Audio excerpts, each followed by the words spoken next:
callado para que no se den cuenta que viven sus horas finales? Esa es la pregunta. Si estás a cargo de una tripulación que ves que hay un defecto que puede causar la muerte, ¿dejarías que tengan un vuelo feliz? ¿Una misión feliz? ¿O les diría, muchachos, hay posibilidad que esto salga mal, arreglen con Dios sus vidas? Reflexionen, manden mensajes a sus seres queridos. Esta es la misión de la iglesia ahora, en este momento. Porque en cierta forma el dilema del Columbia se parece al que estamos teniendo en este momento. Cada persona está sujeta a la muerte repentina. Ninguno va a escapar. La diferencia es que todos lo sabemos y tenemos la oportunidad de prepararnos. Cuando llega la pandemia o cuando llegan estos momentos de crisis, vivimos una clase a veces a mí me sorprende porque es una clase de negación. Como que confirmamos que nuestra vida diaria vamos a tenerla sin ningún cambio, sin ningún contratiempo. Creemos que va a ser así y sin embargo la vivimos como si tuviésemos garantía de seguridad que no son posibles en esta vida. O sea que vivimos como que tenemos la garantía de que vamos a ser eternos, como que no nos puede pasar nada. Y cuando de pronto nos sacude una pandemia o guerras o un terremoto o un huracán, nos empezamos a preguntar si nuestra vida está a cuenta con Dios. Esto no es nuevo. Lo que está pasando ahora, que es una suerte no estoy minimizando la pandemia, pero sí también hay una paranoia, un miedo, donde la gente corre a los mercados para quitar lo último que queda de papel higiénico, de insumos básicos, que no lo hubiésemos pensado hace una semana atrás. Esto no es nuevo. En el 2004, la gran tragedia fue el tsunami del Océano Índico que mató a 230.000 personas. 230.000. A mí me cuesta asimilar esa cantidad. En el 2005 tuvimos el huracán Katrina. ¿Y quién puede olvidar el 2010 y el 2011? El terremoto en Haití le costó la vida a otras 220.000 personas. 220.000 personas. También me cuesta asimilar a mí esa cantidad. 220.000. Comparen con las cifras que a diario aparecen de los que fallecen a causa del coronavirus. El tsunami de Japón por lo menos se llevó a 15.000. Ahora, no obstante, esos solamente son los acontecimientos climatológicos. En la Tierra todos los días hay demasiadas tragedias, demasiados accidentes de tránsito, demasiados pacientes con cáncer o enfermedades terminales que ni siquiera llevamos la cuenta. Y eso hace que uno se haga muchas preguntas respecto al carácter de Dios. Ahora es cuando la gente mira hacia las iglesias o trata de escucharnos a nosotros y como cristianos, como seguidores de Dios, no podemos pretender creer que Dios está sorprendido. No podemos decir, no, es que esto nada tiene que ver con Dios, porque algunos creen en la teoría que Dios creó al mundo, pero que no participa en su funcionamiento. Y esa filosofía se llama deísmo. O sea, acepta la existencia de Dios, pero lo aleja de cualquier cosa que ocurra en el mundo que Él creó. Y creo que muchos cristianos adoptamos cierta clase de deísmo también, en un torpe intento de disculpar a Dios. Ahora no hay que tratar de disculpar a Dios. Cuando los ateos nos digan, ¿por qué está pasando eso? No hay que tratar de disculparse por Dios. Porque yo sentí como que algunos cristianos hasta tenían vergüenza ajena, no podían explicar por qué estamos viviendo una pandemia. Las Escrituras son claras de que Dios continuamente está obrando activamente en el universo. No es que Dios a esto le sorprendió, Dios dice, vino una pandemia y yo justo estaba escuchando el coro de ángeles. No. El pretender que Dios no sabe esto es una falacia. Otra manera en que nosotros liberamos a Dios de la responsabilidad es echarle la culpa al enemigo, a Satanás. Pero si uno lee las Escrituras, sabemos que el libro de Job, a través del libro de Job, que Satanás no puede hacer nada sin el permiso de Dios. Ya sea que nos resulte cómodo o no, uno tiene que debatir este asunto con integridad teológica. Ahora, queridos pastores, colegas, cuando uno tiene que ponerse serio. Ahora es cuando no tenemos que hablar tonterías, boberías. Ahora es cuando tenemos que decirle a la gente, a los que no creen en Dios o a los que ahora van a empezar a buscar desesperadamente a Dios, hay que decirle, mira, la Biblia enseña que Dios es soberano, que Él está en el trono tanto en los momentos agradables como en los momentos que no son tan agradables. La Biblia presenta un Dios activo que está involucrado íntimamente en el control y en el sustento de todos los acontecimientos del mundo natural. El Señor hace lo que se le place, dice la Biblia, dice Salmo 135:6. El Señor hace lo que se le place por todo el cielo y toda la tierra. Y en los océanos y en sus profundidades hace que las nubes se eleven sobre la tierra. Envía relámpagos junto con la lluvia y suelta el viento desde sus depósitos. Salmo 135:6. Yo leo esto y no puedo pensar que el viento o la lluvia se manejan solos. O lo que es peor, que lo maneja el diablo. Solo el Salmo 135 dice, Él suelta el viento desde sus depósitos. Mateo 5:45. Él da la luz de su sol, tanto a los malos como a los buenos. Y envía la lluvia sobre los justos y los injustos por igual. Si tuviera la iglesia ahora repleta, diría, ¿quién envía la lluvia? Dios.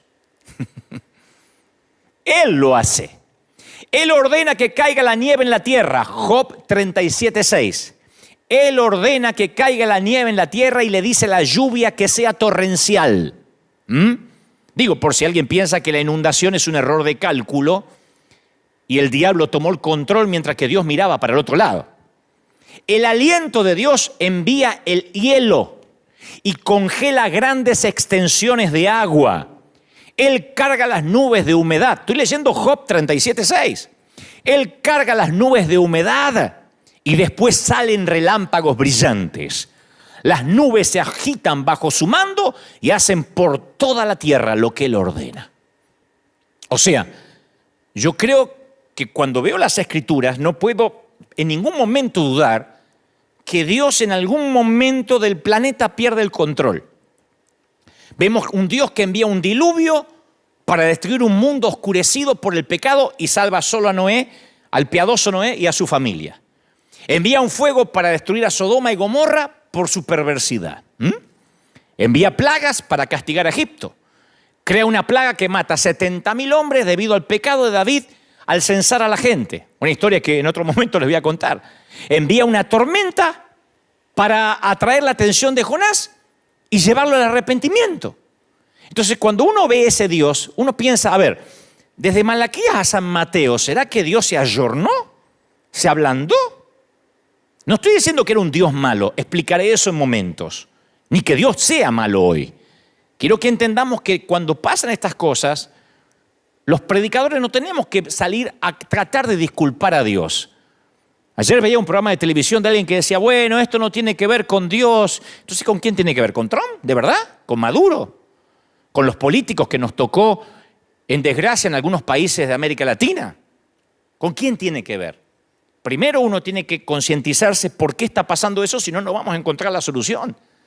En Amós 4 hay un episodio bíblico extenso que describe cómo Dios trata con la desobediencia de los pueblos. Así que si alguna vez yo creo que en algún momento nos vemos tentados a separar a Dios de lo que ocurre en la tierra, pensamos, no, Dios lo creó y después se olvidó que hizo una tierra. Este pasaje de Amós 4, este pasaje, le voy a leer la versión de la Biblia de las Américas, es como que nos para en seco. Miren, o escuchen. Yo también os he dado, estoy leyendo Amós 4:6. Esto es Biblia pura, señores. Yo también os he dado dientes limpios en todas vuestras ciudades y falta de pan en vuestros lugares, pero no os habéis vuelto a mí, declara el Señor. Yo retuve la lluvia cuando faltaban 3 meses para la cosecha. Hice llover sobre una ciudad y sobre otra ciudad no hice llover. Sobre una parte llovía y la parte donde no llovía se secó junto con la cosecha. No aparece el diablo en esto, ¿no? Está hablando el Señor. Así que de 2 o 3 ciudades iban tambaleándose a otra ciudad para beber agua y no se saciaban, pero no os habéis vuelto a mí, declara el Señor. Os herí con viento abrasador, y la oruga ha devorado vuestros muchos huertos y viñedos, vuestras higueras y vuestros olivos, pero no os habéis vuelto a mí, declara el Señor. Envié contra vosotros una plaga, como la plaga de Egipto. Maté a espada a vuestros jóvenes, junto a vuestros caballos capturados, e hice subir hasta vuestras narices el hedor de vuestro campamento, pero no os vuelto a mí, declara el Señor. No os habéis vuelto a mí. Os destruí como a Sodoma y Gomorra, y fuisteis como tizón arrebatado de la hoguera, pero no habéis vuelto a mí. Yo no estoy repitiendo esto, lo dicen las Escrituras tal cual. Declara el Señor, por tanto, prepárate para venir al encuentro de tu Dios. Este es el Señor. Digo, para poner en claro, yo no sé si esto es muy alentador, que cuando estas cosas pasan, no podemos mirar para otra parte, los que predicamos, los que estamos en los negocios del reino, negocios en el mejor sentido de la palabra, aludiendo a las palabras de Jesús cuando era niño, diciendo: los negocios de mi Padre me es necesario estar. No podemos decir, esto no tiene nada que ver con la iglesia, esto es algo inesperado, porque yo vi que muchos ministros se han quedado callados y no han sabido qué responder, porque tal vez quiero pretender de que olvidaron de que el Señor está al control de todo. La pregunta es, entonces ¿Dios es bueno? Esa es la pregunta. ¿Dios sigue siendo bueno? La pregunta ¿es bueno Dios cuando el resultado no lo es? Porque nosotros nos congregamos en iglesias donde cuando alguien se recupera del cáncer decimos: Dios es bueno, hermano, me sané de cáncer, amén, Dios es bueno, ¿no? Un aumento de salario, decimos: Dios es bueno. Aplicamos para la universidad, nos aceptaron, decimos: Dios es bueno. Ahora, decimos Dios es bueno cuando las circunstancias son diferentes. En el cementerio, o en la maternidad, en el panteón o en la nursery, en la fila para conseguir empleo o en la fila del mercado para comprar de todo, en días de recesión como en días de provisión. Dios es bueno en días de salud y en días de pandemia. Lo diré otra vez, Dios es bueno en días de recesión y en días de abundancia, en días de tierra fructificada, en días de salud y en días de pandemia. Porque a veces sentimos, y esto creo que tiene que ver, esto es una autocrítica a los que predicamos, le hacemos creer a la gente que Dios tiene una suerte de trato unilateral. Unilateral porque Dios no lo firmó, lo firmamos nosotros solos. Es una metáfora, ¿no es cierto? A veces uno viene al camino del Señor y la mayoría creemos que tenemos un acuerdo contractual con Dios, ¿no? Nos hacen creer eso, le hacemos a veces inconscientemente creer eso a la gente. Promete ser una persona decente, promete ser bueno, traer tus diezmos y entonces Dios salvará a tu hijo, sanará a tu esposa, cuidará tu trabajo. Pero ese siempre fue el evangelio del multinivel, porque el Señor también dijo: en el mundo tendréis aflicción. Entonces cuando uno le dice: pase al altar para que la vida te vaya bien, la vida de este lado de la eternidad, ahora que hay una pandemia, ese evangelio se desmorona. Ahora es cuando muchos que predican empoderamiento no saben qué decir. Porque la gente dice: usted me vendió un multinivel, esto era como un shampoo Ceramidas. Esto era como un multinivel donde yo venía y cada vez estaba más alto en la pirámide. Ese es el evangelio del multinivel que ahora enmudece a algunos mensajeros. Aquí todos los domingos, y los que me siguen domingo a domingo saben que yo digo siempre: la iglesia se trata de gente rota, de gente con problemas, de gente que no necesariamente sube todos los días de nivel, sí espiritualmente, pero a veces las cosas no van bien. Porque a veces Dios no satisface nuestras expectativas y quedamos girando en un torbellino de preguntas, de dudas.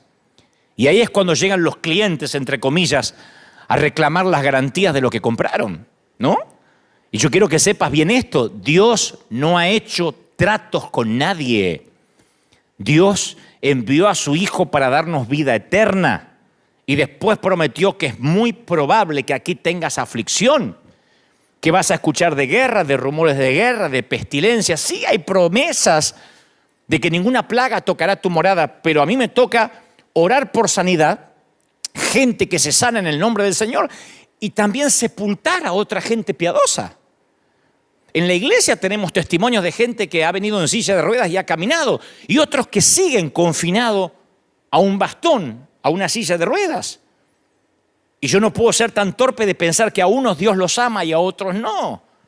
O decir, a este le funcionó el multinivel y a este no le funcionó. Aquí es cuando ese evangelio de naipes se desmorona. Porque claro, encendemos CNN, las noticias, y todo el mundo nos dice que cada vez está peor, que la curva de peligro cada vez sube, que si todo el mundo se enferma va a haber 6 o 7 enfermos por cada cama de hospital, y la iglesia se queda sin respuesta, pero no toda la iglesia. Se queda sin respuesta la iglesia del multinivel. La iglesia que le dice a la gente, usted no va a tener problemas ni se va a enfermar, porque Dios no permite las enfermedades. Pero Dios, voy a las Escrituras y me dice que sí. A veces es la forma en que Dios llama la atención. Cuando los demonios rogaron a Jesús que los enviara a un hato de puercos, ¿se acuerdan del endemoniado gadareno? Él les dio permiso, dice Mateo 5:12. Él les dio permiso. O sea que Dios da permiso para que sucedan determinadas cosas. Él permite que la tierra se seque y que los tallos a veces crezcan desnudos. Lo leímos recién en Amós. Él le permite al enemigo que se desate el caos en ciertas ocasiones, pero no permite que triunfe. No permite que triunfe. Estas son terribles calamidades, productos de un planeta Tierra caído. Y por el contrario, cada mensaje en la Biblia, en especial la historia de José, ustedes deben recordar José que fue vendido por sus hermanos y que llega a Egipto, y luego le dice a sus hermanos, miren, todo lo que ustedes hicieron, Dios lo transformó, lo trastornó para bien. Cuando uno ve la historia de José, nos lleva a creer que Dios mezcla algunos ingredientes y de alguna forma saca algo bueno de todos esos ingredientes. Ese fue el mensaje de Jesús. Cuando sus seguidores divisaron a un ciego a la orilla del camino, le pidieron a Jesús una explicación, como ahora la gente está pidiendo una explicación. Le dijeron, ¿por qué está ciego? ¿Estaría enojado Dios? ¿De quién era la culpa? ¿De quién había pecado? ¿Sus padres o él? Y la respuesta de Jesús ofreció una opción superior. Él dijo, el hombre quedó ciego para que las obras de Dios se manifiesten en él. Juan 9:3. Para que las obras de Dios se manifiesten en él. No pecó ni este ni los padres.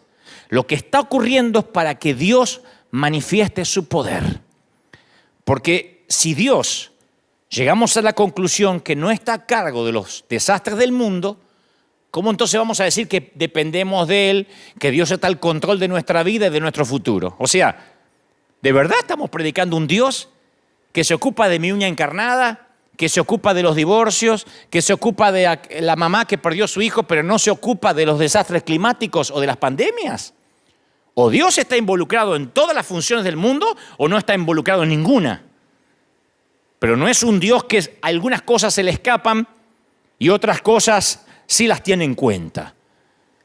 Tampoco es verdad que yo sé que hay gente que dice, bueno, pero a lo mejor esto es el otro día escuché que alguien dijo, a lo mejor esto tiene que ver con una represalia de Dios contra alguien. Porque ahora es cuando surgen las teorías conspirativas, ¿no? Yo escuchaba estos días, no, que esto es un virus, que me parece que lo hicieron en un laboratorio y lo soltaron. No nos consta, siempre han surgido estas conspiraciones, no nos consta. Nadie tiene pruebas para decir eso. Sea eso, haya nacido en China, comiendo animales salvajes, siempre surgen las teorías conspirativas. Pero a mí lo que más me llama la atención en nuestro ámbito de los que creemos en Dios son los profetas con el periódico de ayer. Porque el profeta con el periódico de ayer pasó esto y por eso doy esta profecía hoy. Cualquiera es profeta con el diario de ayer. Entonces, no es cierto decir que cada desastre particular es un juicio porque alguien metió la pata. Después del 9/11, después del 11 de septiembre, algunas personas decían que el desastre había sido juicio de Dios sobre los Estados Unidos por culpa de sus políticas. Porque siempre cuando uno encuentra un culpable es como que nos da un alivio a todos. Hay gente que piensa que lo que sucede es culpa de algo que se cometió en el contexto inmediato del desastre. Y en el Evangelio de Lucas, Jesús advirtió sobre estos profetas con el periódico de ayer. Resulta que Pilato había asesinado a unos galileos, sumado a que otros habían muerto cuando una torre se derrumbó en Siloé. Y entonces cuando le preguntaron a Jesús sobre eso, porque le preguntaron por qué había ocurrido eso, por qué se había derrumbado una torre y por qué había ocurrido esas tragedias, Jesús dijo, ¿piensan que esos galileos eran peores pecadores que todas las demás personas de Galilea? Y que por eso sufrieron. De ninguna manera. Ustedes también van a perecer a menos que se arrepientan de sus pecados y vuelvan a Dios. Eso me fascina. Porque el Señor dice, ¿creen que esos 18 que murieron cuando la torre de Siloé se les cayó encima eran peores pecadores que el resto de los que sobrevivieron en Jerusalén? No. A menos que ustedes se arrepientan, también van a perecer. La historia está en Lucas 13:2. Se había caído una torre y dijeron, murieron porque estaban en pecado. No. ¿Murieron las víctimas porque eran más pecadoras que las sobrevivientes? No. Todos vamos a morir si no nos arrepentimos. En otras palabras, el mayor desastre natural de todos ocurrió en el huerto del Edén. Esto es el daño colateral. El mayor desastre, la pandemia, comenzó en el huerto del Edén. Por eso yo titulé este mensaje Pandemia, el daño colateral. Porque la caída nos hizo a todos víctimas. Aquí en River casi todos tienen algo en común. Hoy no están, pero están en sus hogares, ahí frente a la tele. Aquí nos hermana, no quiero decir nos unifica porque suena a uniformidad, pero nos aúna, que todos hemos llegado a Cristo a través de alguna experiencia difícil. Todos llegaron rotos de alguna manera. No hay aquí gente que dice, la verdad que yo no necesitaba al Señor, pero vine a ver qué onda. Por lo menos River. Este es un sitio de gente rota. Frecuentemente por la pérdida de un ser amado, por un divorcio, por la pérdida del trabajo, por abusos en la niñez. Y todos coinciden que Dios se valió de esa dificultad y de esos desastres para atraerles la atención hacia Él. Entonces, yo sé que las crisis podrían alejar a mucha gente de Dios, pero en la mayoría tiene un efecto contrario. Los lleva a los brazos de Jesús. Yo quiero que me escuchen los que están en cualquier parte del mundo, aún los que están en Italia, que son uno de los países más, en este momento, más afectados por esto que nos compete a todos. Estas cosas, mis queridos, ayudan a toda la humanidad a diferenciar lo temporal de lo permanente. La pandemia comenzó en el huerto del Edén. Esto es el daño colateral. Esto nos recuerda que el mañana es incierto y que hoy es el día de la salvación, no mañana. No después del bautismo, no después de que vengas a las células, no después del curso de membresía, porque siempre nosotros le estamos agregando algo, como los judíos querían hacer. Bueno, la cruz y también la circuncisión. Bueno, la cruz y también aprenderse las leyes judías. No, esto es salvación ya. Esto reordena nuestras prioridades. Al principio yo me choqué como todo el mundo cuando veía las noticias. Y después el Espíritu Santo empieza a mostrarme de que de alguna forma esto atrae a la gente a Dios. Porque es común en medio de la sequía olvidar que lo normal es que llueva. Lo sagrado se vuelve común. Si esto estuviese repleto, yo diría, iglesia, lo sagrado se vuelve, y todo el mundo gritaría, común. Porque he dicho eso hace 10 años. Es muy normal que cuando el médico nos da las malas noticias, olvidemos que la mayoría del tiempo solemos tener buena salud. Porque las bendiciones de Dios abundan, son la norma. Pero en estas temporadas nos olvidamos de los tiempos buenos y lo sagrado se nos vuelve común, aún a los que van a la iglesia. Estados Unidos de América, era un país que importaba misioneros, exportaba misioneros a todo el mundo. Las iglesias en Argentina, en mi país, en México, en Colombia, en Honduras, nacieron por misioneros que salieron de aquí. La mayoría de las iglesias en los Estados Unidos suelen estar vacías los domingos por la mañana. ¿Qué pasó? Lo sagrado se vuelve común. Las palabras de José a Faraón fueron claras. Dice, después llegará un tiempo de 7 años de un hambre tan intensa que la gente se va a olvidar de la prosperidad de Egipto. El hambre va a destruir la tierra. Ese era el sueño que cuando el profeta lo discierne y se lo dice, la hambruna va a ser tan grave que va a borrar el recuerdo de los años buenos. José vio en el sueño ambas épocas, la de la abundancia y la de escasez, y ambas épocas bajo el paraguas de la jurisdicción divina. Las buenas épocas y las épocas de hambruna. Pero ¿qué pasa? Que cuando viene la hambruna, la gente se olvida de cuando todo estaba bien, de cuando comía. Por eso esta pandemia no define a Dios. Porque algunos dicen, ¿y qué dice Dios a esto? ¿Ustedes que creen en Dios? Alguien me interpeló hace una semana y me dijo, ¿tú qué hablas de Dios? ¿Qué dice Dios? Esto no define a Dios, esto nos define a nosotros. Porque cuando vienen los desastres, Dios no está siendo puesto a prueba. Nosotros estamos siendo puestos a prueba. Cuando ocurren estas cosas, no podemos pensar que las muertes masivas pueden desacreditar a Dios más de lo que pudiera hacerlo una sola muerte. Sabemos quién trajo la muerte al mundo y no fue Dios. La muerte, la pandemia comenzó en el huerto del Edén, no comenzó en China. La pandemia no comenzó con un murciélago, comenzó con un hombre. La pandemia no es un murciélago, no comenzó con un ratón. La pandemia comenzó con Adán, con Eva. Así que voy a decir esto de la manera más directa, pero tal vez suene sórdida, pero no tengo otra manera de decirlo. Hay que recordar que cada una de las personas que murió en el terremoto de Haití también iban a morir eventualmente. Todos los que están siendo infectados por el coronavirus, no queremos que sean infectados, oramos para que pronto descubran el antídoto, pero no nos olvidemos que también morirán eventualmente aunque no estén infectados. El hecho que las muertes sean inesperadas y sean simultáneas nos impactan más. Pero yo escuché a un periodista anoche decir, nunca voy a creer en un Dios que permita que a sus criaturas les pasen cosas tan terribles. Y como piensa ese periodista, lo que me aterra no es que lo piense el periodista, que me consta que es ateo, sino que me aterra que esto lo piensen algunos cristianos. Me aterra que haya gente que venga los domingos a la iglesia que cree que Dios es un Dios tipo padre helicóptero, que sobrevuela justo arriba de nosotros a tiempo y nos rescata. Me preocupa que haya gente que crea en un Dios que nos aísla de toda situación desagradable, como un padre sobreprotector, un Dios aséptico.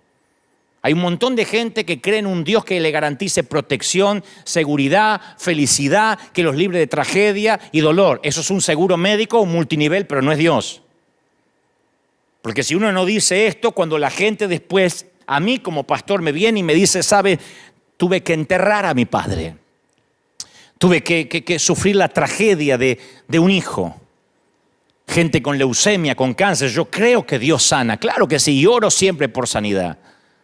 Pero yo sé que eventualmente todos vamos a morir y por eso tenemos que tener nuestra vida a cuenta con Dios. Hay mucha gente que ahora se acuerda de Dios. La misma gente que pregunta ¿dónde está Dios? En una pandemia se rehúsa a adorarlo y honrarlo cuando vienen años de paz y de calma. Los mismos que dicen ¿dónde está Dios? Y se desesperan por llevarse todo el papel higiénico, que nunca lo voy a entender por qué se llevan el papel higiénico de los mercados, son los que no adoran a Dios cuando no hay virus. Son los que cuando hay un Super Bowl, lo primero que hacen es faltar a la iglesia. Son los que cuando juega el Chivas y el América, la iglesia no importa. Son los que cuando hay un mundial y juega su equipo, no importa 3 cuernos leer la Biblia o la iglesia. Son los que ahora dicen, ¿dónde está Dios? ¿Dónde está el papá helicóptero? Ellos dejan de lado a Dios en las temporadas buenas, pero creen que Dios está obligado a ayudarlos cuando vienen las temporadas malas. Creen que el Dios al que deshonran cuando están bien debería sanarlos cuando están enfermos. Que el Dios al que ignoran cuando son ricos debería rescatarlos de la inminente pobreza. Y es el Dios al que se rehúsan a adorar cuando la tierra permanece firme y ahora le exigen que los venga a rescatar cuando la tierra comienza a temblar. Pero Dios no te debe nada. Dios no me debe nada. Dios no te debe nada. No me debe nada. Dios no es deudor de nadie. Antes de que acusemos a Dios por su despreocupación, hay que agradecerle por los tiempos que nos cuidó. Siempre le digo a la iglesia, la salud, el tener pulmones. Si desayunaste esta mañana, si esta mañana desayunaste, tiene mucho más que mucha gran parte de la humanidad. Ni te digo si además tienes planificado almorzar. Y si puedes darte una ducha diaria, no sabes lo que tienes. Y no hay que irse a Uganda, a Somalia, hay que pensar nada más en nuestros hermanos de Venezuela o en algunos hermanos de Cuba. Si tienes pulmones, si pudiste ahora levantarte y tienes un sillón o una silla donde ver este mensaje, tienes mucho más que muchos que hoy no tendrán donde sentarse ni donde dormir. Siempre estamos rodeados de bendiciones inmerecidas. Dios nos bendice hasta con su silencio. Y cuando de pronto ocurren estas cosas, ¿dónde está Dios? Es el mismo Dios que pedimos y exigimos que nos rescate y que no nos acordamos nunca. Por eso esto va a hacer que las naciones se vuelvan a Dios. Cuando el fútbol se acaba, cuando la liga se suspende, cuando la Champions League tienen que detener los partidos, cuando no hay boxeo, cuando no hay NBA, cuando viene la crisis, la gente no le queda otra que levantar los ojos al cielo. Todo empieza a cobrar sentido. Cuando las crisis ocurren, a veces nos creemos tentados a creer que los propósitos de Dios se han frustrado. Bueno, esta vez le salió mal a Dios, como si fuera el Barça y el Real Madrid. A veces gana Dios y a veces gana el diablo. No. Dice el Señor, yo soy tu Dios, yo soy Dios y no hay como yo. Yo puedo predecir el futuro antes que suceda. Todos mis planes se cumplirán. Yo hago lo que deseo, dice Isaías 46:9. Entonces nuestra visión es demasiado limitada para percibir cualquier significado final de esto ahora. Sería una utopía que yo dijera, les voy a dar el significado porque esto ocurre. No, yo puedo decir como Pablo, todas las cosas ayudan, cooperan para el bien de aquellos que lo aman y son llamados según su propósito. Romanos 8:28. La clave está en el orden de las palabras en el idioma original. Sabemos que a todos los que aman a Dios, dice el texto griego, Él está obrando. Pablo dice, todas las cosas cooperan. Y tú estás diciendo, ¿me estás diciendo que la pandemia coopera? Sí. En la expresión de la palabra griega se transmite se traduce como sumergeo, de la que sale la palabra sinergia. La sinergia es el funcionamiento conjunto de varios elementos para producir un efecto mayor. Hay un famoso escritor que yo admiro mucho, que él comparó la vida con el funcionamiento complicado a veces de una maquinaria industrial, y él decía, en todo edificio, en toda fábrica hay ruedas, engranajes, cigüeñales, poleas, correas ajustadas, flojas. Algunas giran velozmente, otras lentamente. Algunas impulsan para adelante, otras para atrás. Algunas son suaves, otras son ásperas, ruidosas, golpean, rechinan, suenan. Es una confusión de caos, ¿no? Se elevan, impulsan, accionan, pero hacen su trabajo. Y desde la palanca más poderosa en una fábrica industrial hasta el engranaje más pequeño, todas las cosas se mueven juntas para un propósito. Y detrás del funcionamiento hay una mente que controla, una fuerza que dirige, una mano que guía. Y así funcionan todas las cosas para los amados de Dios. Algunas cosas son dolorosas cuando uno las mira en el noticiero. Parecía que algunas cosas están trabando nuestra vida y algunas parece que hasta nos hacen retroceder. Pero dice la Biblia, obran juntas y para bien. Todos los anhelos frustrados, las contradicciones, esas cosas que no entendemos. Yo siempre le digo a la iglesia, aún las muertes, las temporadas en el hospital, en la sala de cuidados intensivos, el caminar por el césped, recién cortado de un panteón, todo eso. Hay cosas que Dios sostiene, otras las apresura, otras las retarda, las detiene, las pone en marcha, las guía. Esa es la mano de nuestro Padre. Él es el que revuelve la mezcla. Y toda la naturaleza está bajo su control. Todas las cosas cooperan. Y como digo siempre, el final redime una historia plagada de drama. Y si la respuesta de Dios a esto que pasa requiriese más megabytes de los que tiene nuestra pobre mente?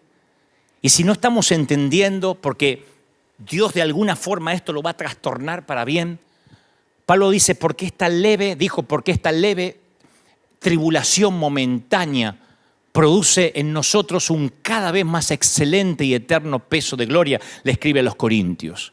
Yo sé que lo que venga le va a dar significado a lo que está ocurriendo ahora. El pronóstico es temporadas buenas, temporadas malas. Salomón dividió la vida en 28 temporadas. Y Dios está en todos los días, en todas las temporadas. Él es el Señor de las hambrunas y de las fiestas. Entonces yo sé que están preguntándome, entonces, ¿qué hacemos, pastor? Porque nuestra gente siempre me dice, dinos qué hacer. ¿Qué hacemos la iglesia? Bueno, en primer lugar, yo creo que esto nos devuelve la sensibilidad. Nos recuerda que el Evangelio no es para andar empoderándose y para repetir frases. A mí siempre me enfermó el repetir frasecitas como si uno viniera a escuchar a un coach, a alguien que te hace vivir mejor. Esto nos enseña que el Evangelio se trata de almas perdidas. Nos enseña a ser sensibles con lo que sufren. Porque a veces cuando uno ve gente sufrir, uno quiere enseguida llevarle una respuesta y a veces el silencio, el estar al lado es el ministerio más poderoso. ¿Qué necesita una viuda en el momento que está arrojando un puñado de tierra sobre el ataúd de su marido de toda la vida? ¿Qué necesita? Que alguien en silencio la abrace, no que le den un sermón. Y cuando la gente sufre, como está sufriendo ahora toda la humanidad, los razonamientos espirituales, la cita indiscriminada de pasajes bíblicos abruman. La gente no necesita nuestras respuestas, necesita nuestros hombros para llorar.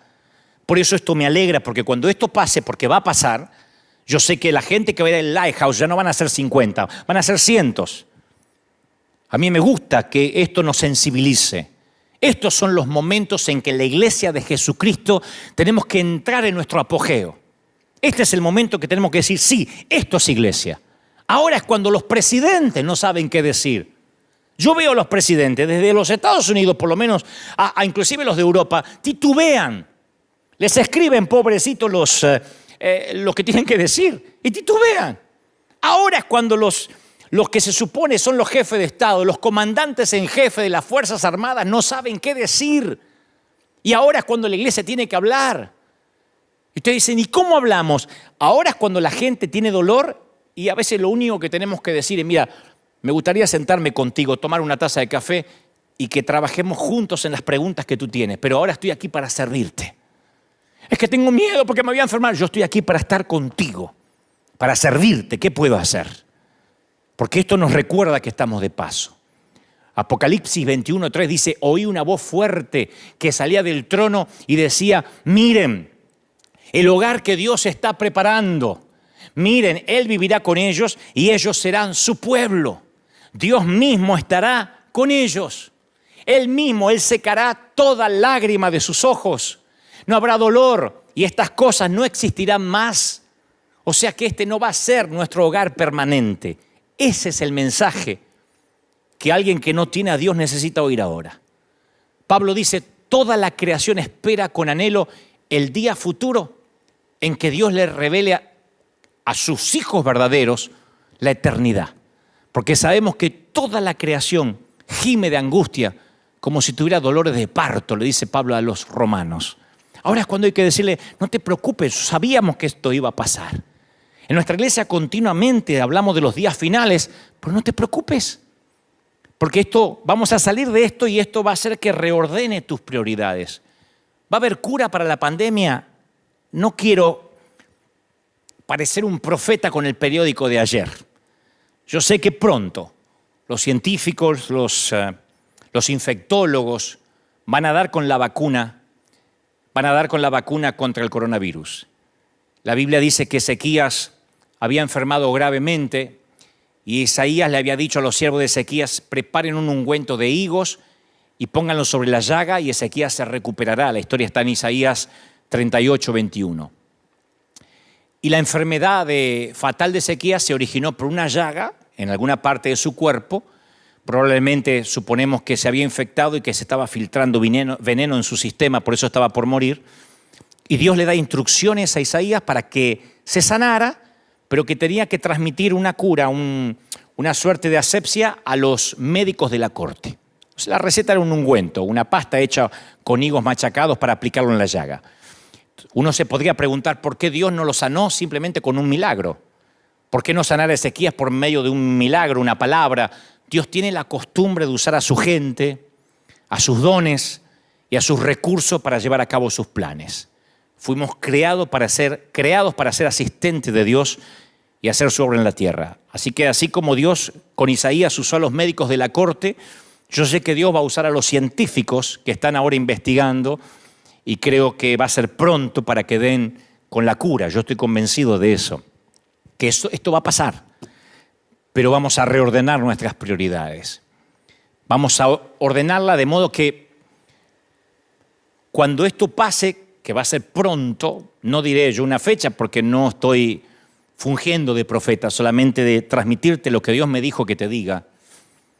Cuando la economía se colapsa, como está ocurriendo ahora, donde inclusive Wall Street, que marca el pulso financiero del mundo, del planeta, casualmente o paradójicamente, cuando la economía se viene abajo, dicen los sociólogos que la contaminación en estos pocos días, en esta semana, en estos días, en estos 21 tantos días que ha cambiado el planeta, la contaminación bajó de manera considerable.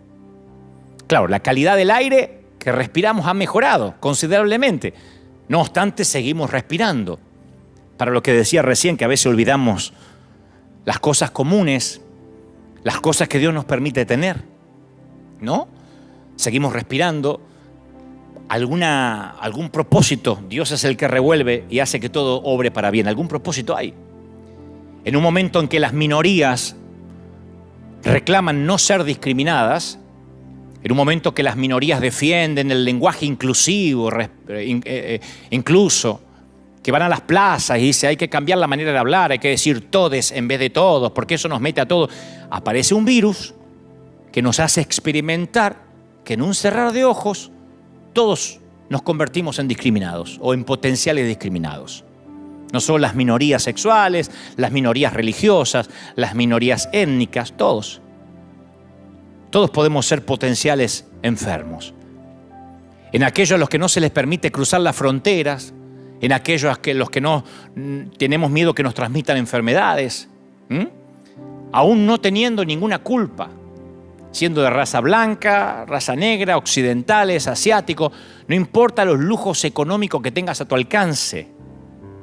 Estos diluvios, estas crisis, nos hace ver a todos iguales. De pronto todos somos mortales.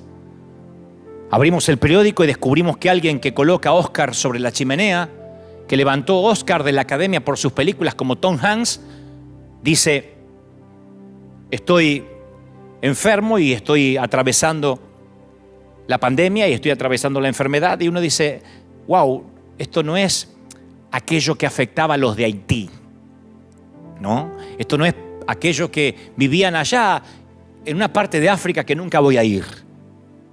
Esto no importa si vives en Beverly Hills, en un rancherío, en los suburbios. Esto nos iguala a todos. En una sociedad que se basa en la productividad y el consumo, y en la que todos corremos 24 horas al día sin descanso, atrás de no sé qué, sin pausa, de repente, ¡paf!, se nos impone un stop forzado. Quietecitos en casa, día tras día. Mírense en ustedes, ¿cuánto hace que no se ponían en una sala a escuchar un mensaje?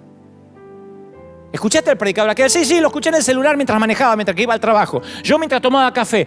Yo lo escuchaba mientras me bañaba. Miren ahora, todos quietecitos, haciendo altares en casa. No estoy ponderando lo que está ocurriendo. Digo, ¿no será que nuestra mente no alcanza a comprender qué quiere Dios? Estamos contando las horas de un tiempo al que le hemos asignado un valor monetario.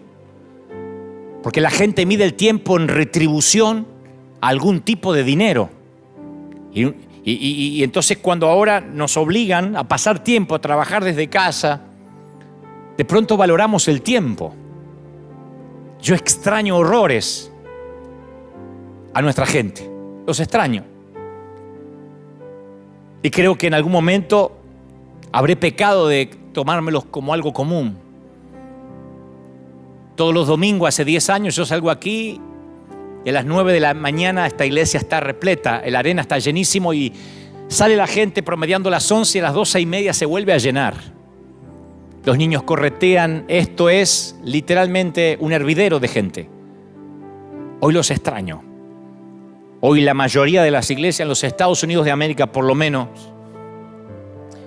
están en silencio, con las luces medio apagadas. Y extraño el bullicio. Dígale a su hermano, abrácese. En una época en que la crianza de los hijos se las delegamos a los maestros, a las niñeras, a las instituciones. Ahora el coronavirus obliga a cerrar escuelas y nos fuerza a volver a poner a papá y mamá junto a los hijos. Algunos se van a ver la cara muy seguido esta semana, porque de alguna forma esta pandemia nos obliga a volver a ser familia. Pero no solo la familia sanguínea, ¿eh? A mí me han escrito de todo el mundo: pastor, ¿cómo puedo mandar mi siembra, mi diezmo? No se detenga, sé que va a tener que cerrar la iglesia y eso será un gran desafío financiero. Porque las iglesias nos sostenemos de las finanzas, de la colaboración, de las semillas de la gente. Si la gente no viene, la iglesia termina colapsando financieramente. Y me han llamado de todas partes, personas que nunca han sembrado antes, pero ahora dicen: somos familia. No deje de enviar sus mensajes. Italia, hay un montón de ciudadanos en Italia, de hispanos, que están mirando este momento ahora de sus hogares y me dicen: queremos mandar nuestras finanzas, nuestras ofrendas. No hay que manipular, no hay que hacer pactos, no hay que buscar versículos para que la gente dé. Cuando estas cosas pasan, volvemos a ser familia. Volvemos a recordar de qué se trataba todo esto. En un mundo donde las relaciones interpersonales, la comunicación, la socialización se realiza a través de redes sociales, dándonos la falsa ilusión de la cercanía. En un mundo donde decimos: yo tengo 1500 amigos, ¿de verdad? Sí, en Instagram. De pronto este virus nos quita la verdadera cercanía, la real. Que nadie se toque, que nadie se bese, que nadie se abrace, que todo debe hacerse a distancia. La frialdad, la ausencia de contacto. Salúdense con el codo. Para algunos no les costará, para los que venimos de abrazos, de besos, para los que tenemos un tanque emocional muy grande que llenar porque no tuvimos muchos abrazos y besos de chiquitos, no saben cómo esto nos hace valorar el contacto físico. ¿Cuántas veces hemos dado por común esos gestos de abrazo?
where dreams collide. Love will be our cosmic ride. Neon skies and endless waves.